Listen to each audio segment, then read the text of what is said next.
Lewes in the Black Horse pub.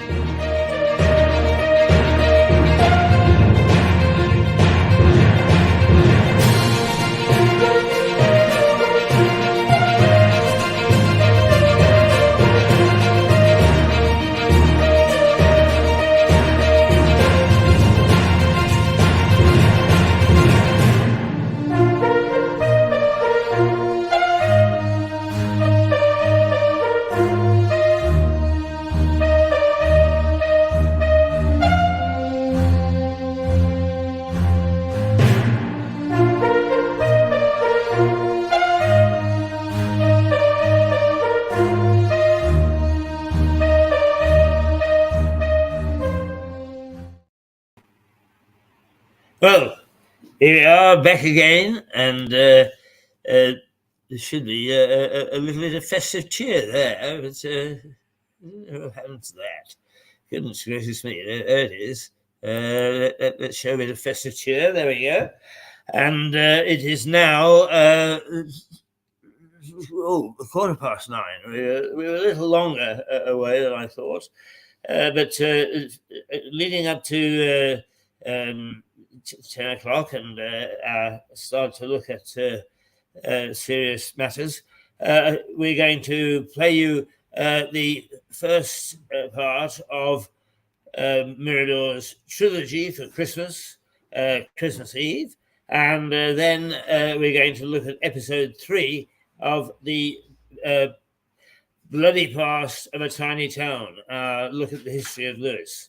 So let's see if we can find what we're looking for, and no items showing there. There's all files we need, and that should bring it up. If not, this most certainly will. Yes, absolutely. So here is a look at Christmas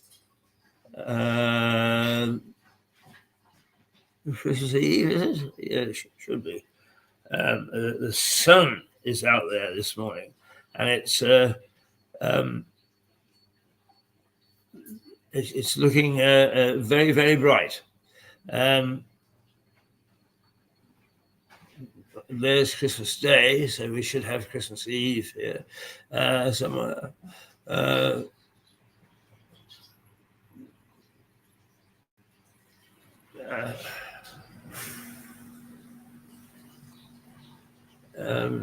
dear.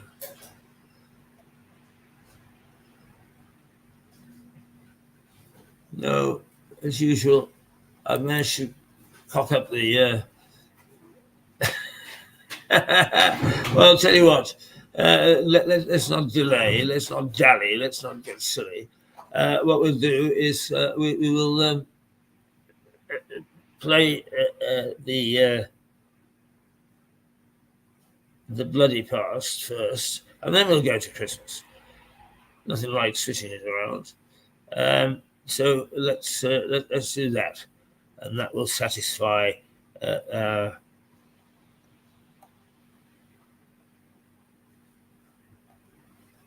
our desire to fill the spaces that are there. He said, not now being able to find even that.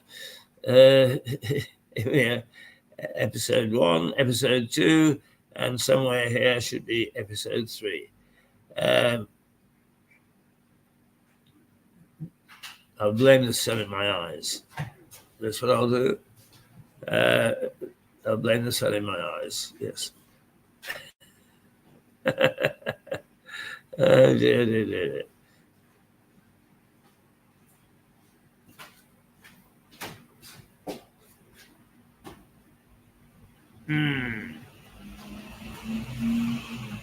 Can't bring you either of them at the moment. It's always my silly nonsense of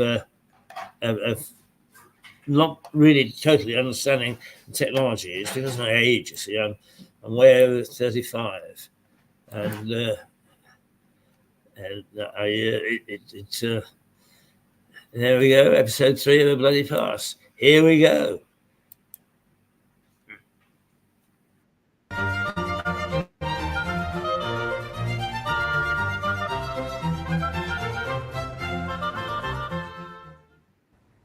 He sat on the bank, while the river still chattered onto him, a babbling procession of the best stories in the world. That was the excitement that Mole experienced in the story Wind in the Willows. And indeed, rivers large and small everywhere all have many stories to tell. The River Ouse that flows through Lewes is no different. In fact, for much of the town's history, it has played an important part. Today, the river carries nothing but pleasure craft. But for a long time, it was a busy, bustling port. About a mile upstream from here is the village of Hamsey. It sits on a triangle of land which splits the river as it curves down towards the town. Hamsey is barely a village today. A few houses with the 13th century church standing in splendid isolation. But Hamsey was a Saxon port in the pre-Norman era. Historians estimate that over 1,000 people lived here, populating a port that saw ships sail up the Ouse to trade goods. There is no doubt that the Normans had a bit to do with its demise. The area was handed over to a Norman lord. But the community was attacked by an enemy it couldn't stop.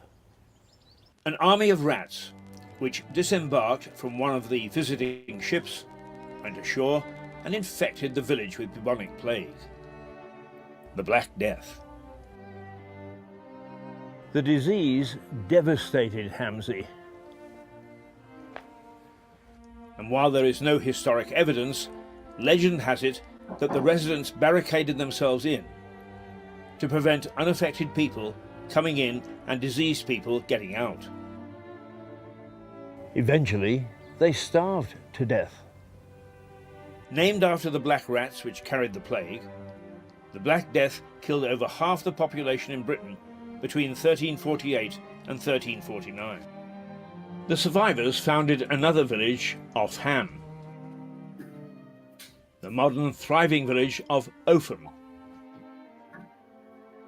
The plague attacked Lewes several times over the following centuries, each time causing significant loss of life. So death continued to stalk Lewes, bringing tragedy to the high street in rather greater measure than other UK high streets. Hamsey gone, but Lewes as a port flourished. Ships and barges plied their trade up and down the Ouse, creating an exciting and bustling waterway. Many of these buildings, which stand on an extension of the high street in an area called Cliff, are built with old ship's timbers. Where Argos now stands was a sailor's pub called the Bear, built as a brewery in 1787, and it succumbed to the carelessness of revelry and burned down in 1918. This quiet domestic street, which runs for a short distance parallel to the Ouse, was the sailors' playground, and history relates that there were more than a dozen brothels successfully operating.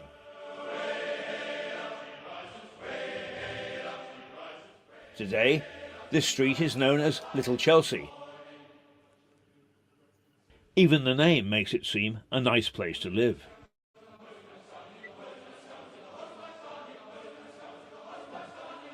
The rather small abodes have found favour with many modern Louisians and are now favoured homes.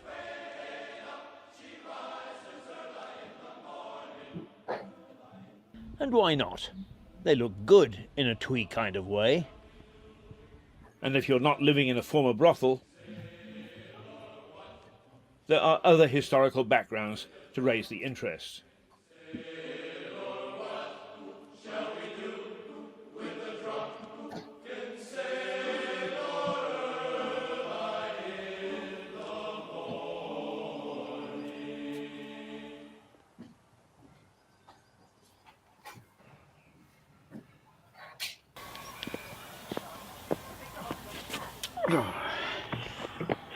All this talk of pubs and trading around town, it saps my energy. So I sometimes come to this little oasis. The Notts Garden in Southover Park. A lovely little hideaway.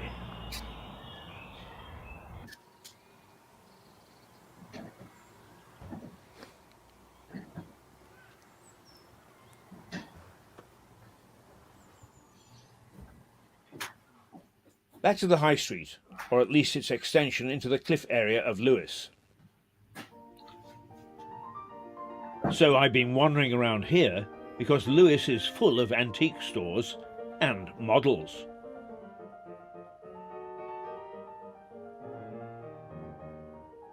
As I mentioned, go inside some of these shops and you'll find that they're supported by old ship's timbers.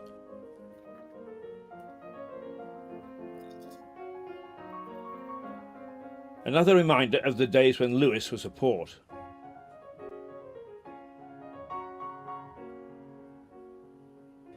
All this talk of water has made me thirsty. I made several mentions of the time Lewes had 63 pubs. As you would expect, among the 16 that are left, there are some with strong ties to the community. Over the road from the shops, held up by ship's timbers, is the Gardener's Arms. There seems to be a tradition in Lewes, although no one admits to it, of omitting the epithet pub or tavern.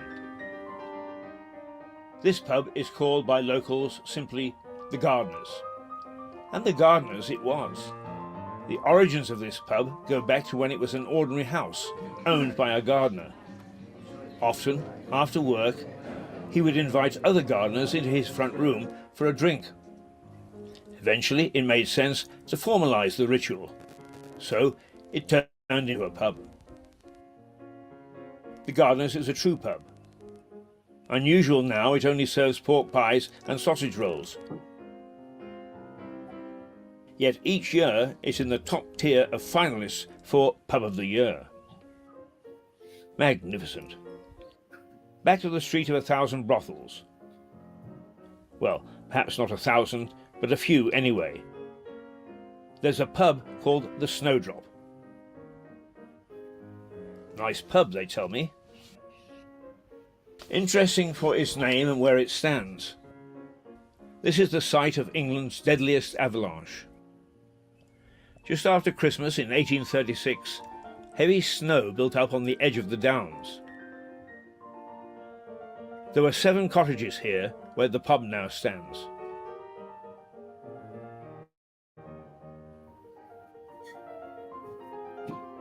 Despite warnings, the people living there went about their business, totally unconcerned about the snow. Then whoosh, down it came, demolishing 7 cottages and taking the lives of 8 people.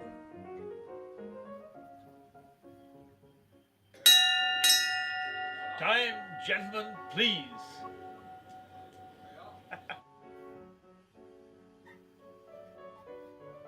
Not heard now, but the admonishment of past landlords that it was time to quit drinking should have been heeded by the cottagers. A disaster both for the country and the town.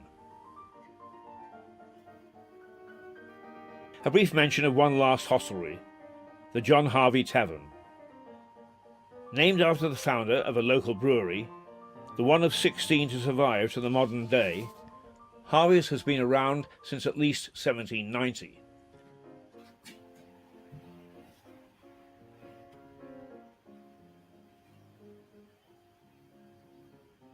And an important inhabitant. Along with Mole and Ratty on the banks of the River Ouse. More on that later. For the moment, back to the bar. How I wish I'd lived in Lewes when it had 63 pubs. Bliss.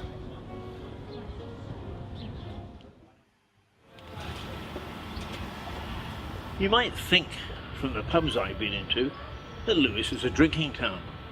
The town constable in the late 1800s didn't think so. The town constable in 1890 didn't want it to be. Here are some notes from the High Constable of Lewes, a gentleman called John Holman, dated 1880. Sunday, the 10th of October, visited all the public houses during morning service. All in good order, except Lewes Arms, several there tippling in service time. Sunday, the 17th of October, visited public houses, all in very good order, except the Lewes Arms. Again, a second time, several persons in both parlour and taproom tippling at 11:30 o'clock, time of divine service. Gave the landlord a caution.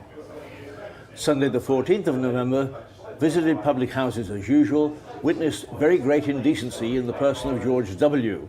Several persons were tippling during divine service, and on our approach to do our duty, they were permitted to hide themselves upstairs in the pub. This was the third or fourth offence of the same kind. Wow, a bit different today. But beer is very close to the hearts of this Sussex town, because it's one of the main employers and industries. Earlier, I mentioned the John Harvey Tavern. John Harvey started his brewery on the banks of the River Ouse in 1790. He was one of the 16 that flourished here at one time. Now, with just the odd microbrewery popping up here and there, it's the only one. The brewery is close to the hearts of the community. The pubs it owns have in the main remained traditional,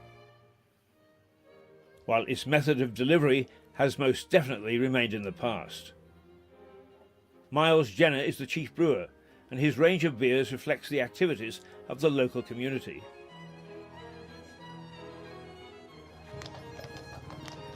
The dray that trots around town is a symbol of the tradition of the brewery, but also of the town.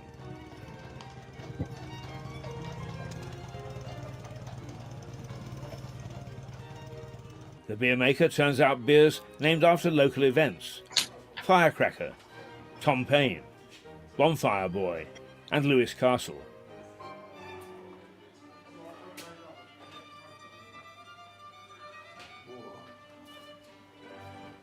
The name Harvey, synonymous with Lewes. You've been around, or the brewery has been around for quite a long time. Can you develop a little bit of the history for us? Yes, the family came down, the Harvey family, from London. They were wine and spirit merchants at the end of the 18th century, and they started brewing in Lewes and on this site in the early 19th century. I can stand next door to a man in a pub in Lewes, and he will swear that Harvey's tastes quite different to anything else, and he won't drink anything else. I mean, what's the secret of the product? Any brewer's beer is really a derivative of his water and yeast strain. We never talk of water, we talk only of liquor, but a local water supply and the brewer's yeast strain, it gives his beer an individual character. You could take our recipes, exactly the same raw materials, go and brew at another brewery with their water and all their yeast and have a totally different brew at the end of it. Talking of water, and you mentioned that the barges came up the Ouse. How important was that to the brewery in the past? Well, I think it was very important. It was, you know, a fundamental form of communication, and if you were bringing a fair few tons of barley upstream, then it was a very sensible way of delivering. But just as industry sent stuff out to the river, so the river sent stuff back to them, and it wasn't unusual to brew with river water around your feet. And the last big flood we had in 2000, we were 6 foot deep in river water. We got our product together very well, we had a good reputation, the brewery was re-equipped, and we were producing a beer which became very much identified with the local community and was dear to their hearts. The fact the building is actually known as Lewes Cathedral tells you something about the way that Harvey's is viewed in Lewes. The brewery flourished, but Lewes as a port rapidly declined. The familiar barges that had plied the River Ouse in the early 19th century carried loads of clay to the town. But the clay was used to build the beds for railway lines, and the death knell for river traffic sounded. The ships had consigned themselves to history. The first train to run from Lewes was in 1846. Since then, the railway has become an important junction in the national network. Trains from Lewes station run to Brighton in the west, Hastings in the east, Newhaven Port in the south, and London in the north. There have been successes and failures. Other lines were axed over time, with one, the Bluebell Railway, preserved as a steam preservation project. Back to our tale of the High Street. Cliff High Street is an extension of the High Street ending at the base of the Downs. At the end of it is an ancient church, St. Thomas of Becket. The Black Death wasn't the only medieval disease to strike Lewes. Leprosy was rife. This infectious and unsightly blight is first recorded in Lewes in soldiers who took part in the Battle of Lewes. It seems that the monks of the priory tended leprous people in 2 hospitals. Of the larger hospital, St. Nicholas, little remains, but the smaller hospital of St. James also treated lepers. Bones of the hundreds who died in the Battle of Lewes showed that leprosy was widespread. Don't wear this hat to look pretty, you know. There's a Sherlock gene in me somewhere that gets me into more trouble than enough. So I'm going to stick my head above the parapet and suggest that there's evidence of leprosy here long before the Normans paddled ashore at Hastings. The church of St. Thomas of Becket in Cliff, that's the very far end of the High Street, up against the Downs, has a leper's slit. This was a channel built into the church wall, so that lepers could take Holy Communion without infecting the congregation. St. Thomas's is a very ancient church, with bits of it predating the Normans by quite a few years. The interesting thing about this slit is that it starts and ends inside the church itself. Additions were made to the church over the years, so it appears that the leper's slit was built into the original church, but encompassed within it as it was enlarged. Certainly leprosy entered Europe about the 4th century, but was only virulent in the 11th. But it seems that the disease was already in Lewes well before that. Anyway, the Cluniac Priory tended to lepers until a certain king's greed and love life shut the priory down. So leprosy could be added to the Black Death as a scourge of Lewes. But let's shuck off the historic events of bloody Lewes and celebrate the river, the way that our friends in Wind in the Willows did, the lovable Mole and his friend Gung-Ho Ratty. Each summer, a raft race is held on the Ouse by the local round table. Teams from organisations, schools, businesses and even groups of individuals construct weird and wonderful rafts and race each other from Lewes down to the sea at Newhaven. Not a very fair race. The crews bombard each other with flour and water bombs, water pistols and any other old rubbish. Spectators add to the mayhem by pelting other missiles at the crews. The first few hundred metres are quite torrid, because from the bridges here, people hurl flour bombs and eggs and all sorts of things at you, really. But when you get past Lewes, it's quite peaceful and serene down the river, and you've got the tide to help you along as well. Last year the theme was the Rio Olympics, so again it was quite open to interpretation. You could just take Brazilian culture or, of course, the Olympics. I actually took part last year. I duly sank in Newhaven Harbour, unfortunately. But obviously we put the proper safety provisions in place, and we were fished out before we were swept out into the English Channel. There's been suggestions this year that there will be pirate rafts and people drinking rum and trying to board other people's boats, but we'll see how that happens. We're limited for safety reasons to 25 rafts. In the next number of weeks, we're going to have talks with all the safety bodies and perhaps we may be allowed more, but obviously safety is our main priority. This year I've been absolutely inundated with applications. I think I've sent out over 100 application forms. Wow! Now, how do you select which of the 25 are going to be lucky? It's down to, in a lot of cases, the event is sponsored. So in many cases, with sponsors may get priority, but overall it's just a lottery really, and or the best rafts will be chosen. Now, in fundraising, do people just donate, or what do you do? Do you have people shaking cans? There's a certain amount of bucket collections, and also there's an entry fee for the raft race itself. A good portion of that money goes to the actual operational costs of providing the safety provisions and so on. But obviously, whatever's left over will go to the local charity. Right. This year, we're also in partnership with New Haven Town Council, because they really wanted to get more involved, because obviously it finishes there.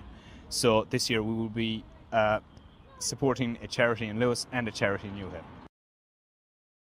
A lot of people line the banks. Do you take an estimate of how many people are here on a good Sunday? We would estimate maybe 5,000 to 7,000, but we've no way of telling really. But it seems to be a very popular event, and the people of the town have taken it to their hearts. Yes, indeed they have. I mean, it's a wonderful occasion.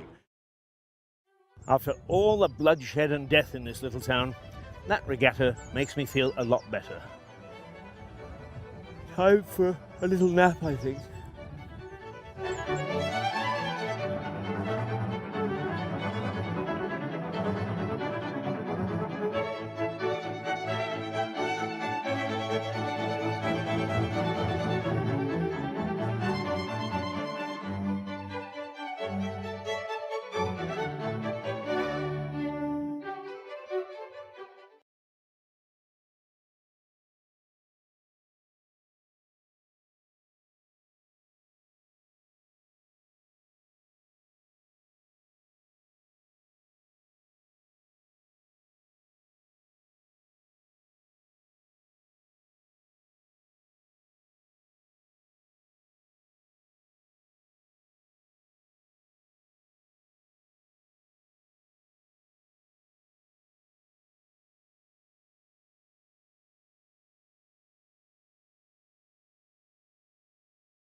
I've been talking with the microphone off.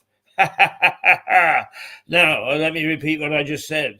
We are going to show next week the episode of the documentary in which the fight, the battle of Brighton Rock, written by Graham Greene, is highlighted on Brighton Racecourse, but not a bit of it. It took place on Lewes Racecourse, and we document exactly what happened and how very brave Lewes policemen, Lewes judges, Lewes trial attorneys, and Lewes jury were in putting an end to the violence that these gangs brought to British racecourses. Now, the old man wants his coffee, so he's preparing himself to join you eventually. So what we're going to do is just to receive a very important. well, there you are. You see, important things called. What we're going to do is to show you what Christmas Day is like on Mirador. So here we go. Christmas Day amongst us. Simon, hi, did you phone it?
There we go. There we are. We're going to. I hope that you enjoyed Christmas Day. We'll be reminding you about it several times before now, on the 24th or the 18th, or your broadcast towards the end. But what we're going to do now is, as you can see, we've got a wonderful aspect at the Black Horse. A great big bow window. We can see the whole world go by. The light floods in. But for some reason, it is all the time that we're here, every day we're here, the sun shines and it gets into our eyes. So the old man is coming in a moment, Stuart Dolby, with rather a lengthy expose this morning. So what we're going to do is we're just going to take 10 minutes away and set up so that we don't have the sun in our eyes. So hang on to your hats and do a toodle pip with us, and we will be back in about 10 minutes' time. Yes, 10 minutes' time. First of all, let's remind you of where we are. Oh, yes, a wonderful, wonderful place. From Lewes, in the Black Horse Pub.